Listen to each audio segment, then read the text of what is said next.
श्री शिवाय नमस्तुभ्यम. श्री स्वामी समर्थ. नमस्कार भक्तो, मी प्रसाद पवार. भक्तिशक्ती या आपल्या यूट्यूब चॅनलवर तुमचे मनापासून स्वागत करतो. भक्तो, आज आपण एका अत्यंत महत्त्वाच्या विषयावर बोलणार आहोत. कारण भक्तो, आपल्यापैकी बऱ्याच लोकांना हा त्रास असतो किंवा त्यांच्यासोबत सुद्धा अशा गोष्टी घडत असतात.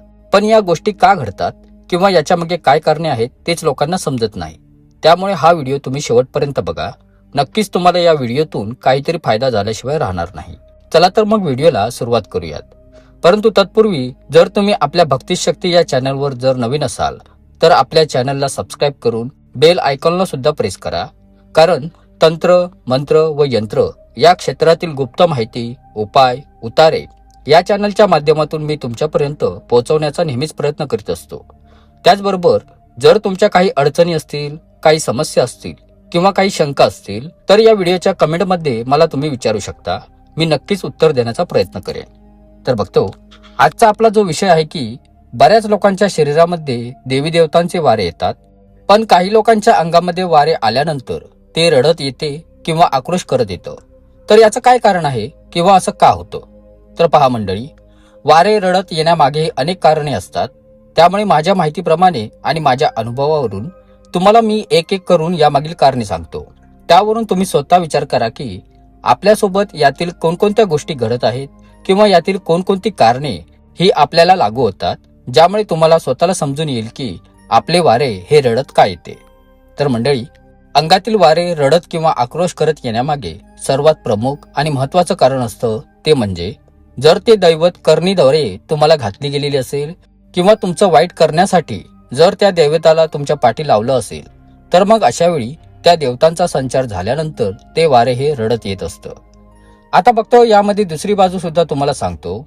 ती म्हणजे जर आधीपासूनच तुमचं वारं येत असेल पण जर तुम्ही त्याला गादी दिलेली नसेल, त्याची स्थापणूक केलेली नसेल, पण तुमचे वारे हे येत आहे आणि अशा वेळी जर तुमच्यावर एखाद्याने वाईट क्रिया केली किंवा करणीबाजीचा त्रास जर तुमच्या पाठी लावलेला असेल आणि तुमच्याकडे ज्या देवताचे वारे आहे त्यापेक्षा मोठ्या ताकदीची करणी किंवा त्यापेक्षाही मोठ्या ताकदीची क्रिया जर तुमच्यावर झाली असेल तर तेव्हा सुद्धा तुमचे वारे हे रडत येत असते.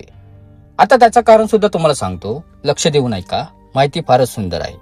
तर यात बघतो, ज्या देवतांचं वारं आपल्याकडे येत असतं त्या देवतांना आपली सुरक्षा करायची असते. आपल्याला प्रत्येक संकटातून त्यांना वाचवायचं असतं, पण त्यांना आपण जागा दिलेली नसते, त्यांची स्थापनाही केलेली नसते किंवा त्यांना गादी दिलेली नसते. आणि त्यामुळे अशा स्थितीत आपले वारं एवढं जागृत नसते किंवा आपल्या वाऱ्याकडे एवढी ताकद नसते की तुमच्या मागची जी मोठमोठी संकटे आहेत त्यांना ती परतावून लावू शकेल किंवा इतर जर कोणता तुम्हाला त्रास असेल तर तो थांबवू शकेल. आणि त्यामुळे त्याची इच्छा असून सुद्धा आपल्या वाऱ्याला आपली मदत करता येत नाही किंवा आपल्याला संकटातून बाहेर काढता येत नाही. त्यामुळे अशा परिस्थितीत सुद्धा आपलं वारं हे रडत येत असतं. आता बघतो, यामध्ये तिसरं कारण म्हणजे जर वाऱ्याची पाळणूक किंवा वाऱ्याचा मानपान आपण व्यवस्थित करत नसू किंवा ज्या व्यक्तीचं वारं येतंय त्या व्यक्तीच्या कुटुंबातीलच लोक वाऱ्याची चेष्टा करत असतील किंवा थट्टा मस्करी करत असतील तर अशा वेळी सुद्धा आपल्या दैवताला हे दुःख होत असतं आणि आपलं वारं हे रडत येत असतं.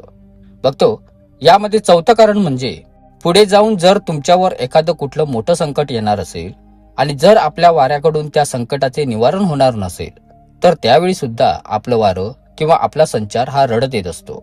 आणि त्यामध्ये एक सर्वात महत्वाची गोष्ट म्हणजे जर तुमचे नवीनच वारं यायला चालू झालेले असेल तर मग या गोष्टीकडे तुम्ही अजिबात दुर्लक्ष करू नका.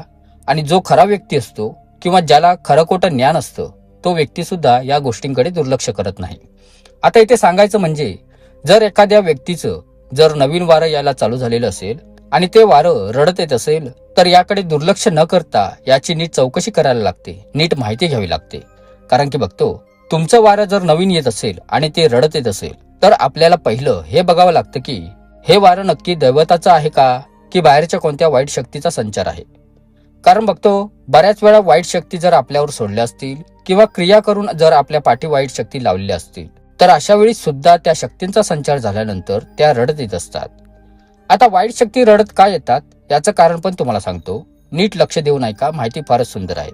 मुळात गोष्ट लक्षात घ्या मंडळी की मी ज्या या सर्व गोष्टी तुम्हाला समजावून सांगत असतो किंवा सर्व गोष्टी अगदी सोप्या करून तुम्हाला फोडून फोडून सांगत असतो, यामागे माझा कोणताही स्वार्थ नसतो. बघतो, ही इतरांसारखी उगाच काहीतरी माहिती द्यायची किंवा लोकांना समजणारच नाही अशा भाषेत सांगायचं तर मला या गोष्टी जमत नाहीत. उलट सर्वसामान्य लोकांना सुद्धा मी जे सांगतोय ते समजलं पाहिजे यासाठी सर्व माहिती सविस्तरपणे मी फोडून फोडून तुम्हाला सांगण्याचा प्रयत्न करत असतो. यातून माझी एवढीच अपेक्षा असते बघतो की या प्रत्येक गोष्टी मागची जर खरी माहिती तुम्हाला मिळाली तर तुम्ही कुठेही फसले जाणार नाही किंवा भोंदू देवऋषांकडून किंवा देवरसपणाच्या नावाखाली लोकांची जी फसवणूक करतात अशी लोक तुम्हाला कधी पुढे फसवू शकणार नाहीत आणि कुठेही तुमची फसवणूक होऊ नये एवढीच माझी अपेक्षा असते. असं मंडळी, तर नवीन वारे हे रडत येत असेल तर प्रत्येक वेळी ते वारे दैवताचेच असेल असं नसतं. आता हे मी तुम्हाला सांगितलं, पण वाईट शक्तीचा संचार हा रडत का होतो किंवा बाहेरची एखादी शक्ती जर तुमच्यावर सोडली असेल तर ती रडत का येते, आता हे पण तुम्ही आता समजून घ्या. तर मंडळी, एक लक्षात घ्या की ज्या वाईट शक्ती असतात त्यांचा कोणतरी मालक असतो किंवा थोडक्यात सांगायचं तर त्यांचा कोणीतरी सांभाळ करत असतो. मग तो एखादा देवऋष असू शकतो किंवा एखादा तांत्रिक असू शकतो. आणि जेव्हा अशा शक्ती एखाद्यावर सोडल्या जातात तेव्हा त्या शक्तींना तुमच्याशी काही देणं घेणं नसते किंवा तुम्हाला त्रास देण्याची त्यांची इच्छाही नसते. पण ती शक्ती त्या देवऋषाच्या म्हणा किंवा त्या तांत्रिकाच्या वचनात म्हणा किंवा बंधनात अडकली असल्याच्या कारणाने नाईलाजास्तव त्या शक्तीला तुम्हाला त्रास हा द्यावा लागत असतो. आणि जर तुमच्या कुलदेवतांचे म्हणा, तुमच्या पितृदेवतांचे म्हणा जर मोठ्या प्रमाणावर कृपा असेल तर मग अशा वेळी त्या वाईट शक्तीला आपल्या देवताकडून शासन होत असतं किंवा मार पडत असतो. त्यामुळे अशा शक्तींचा जर संचार झाला तर त्यांचे वारे हे आकांतापासून रडत येत असते. त्यामुळे मंडळी, तुमचे जर नवीन वारे येत असेल आणि ते रडत येत असेल तर घाई करू नका. पहिली तुम्ही ही खात्री करून घ्या की हे वारे नक्की देवताचे आहे की बाहेरच्या कोणत्या शक्तीचं आहे. तर बघतो, या व्हिडिओमध्ये मी तुम्हाला अंगातील वारे रडत का येतं याची कारणे सांगितलेली आहेत. त्याचबरोबर वाईट शक्तींचा संचार हा कसा येतो आणि तो रडत का येतो या प्रश्नाचे उत्तर सुद्धा मी तुम्हाला दिलेलं आहे. तर आशा आहे बघतो की मी दिलेल्या मुद्द्यांच्या आधारे तुम्हाला तुमच्या प्रश्नांची उत्तरे हे मिळाले असतीलच. आणि मंडळी, ही माहिती जर तुम्हाला आवडली असेल तर आपल्या व्हिडिओला लाईक करून आपल्या चॅनलला सबस्क्राईब करायला देखील विसरू नका. त्याचबरोबर पुढचा व्हिडिओ तुम्हाला कोणत्या विषयावर हवाय हे सुद्धा मला कमेंट्स करून सांगायला विसरू नका. आशा करतो तुम्हाला ही माहिती नक्कीच आवडली असेल. खूप खूप धन्यवाद.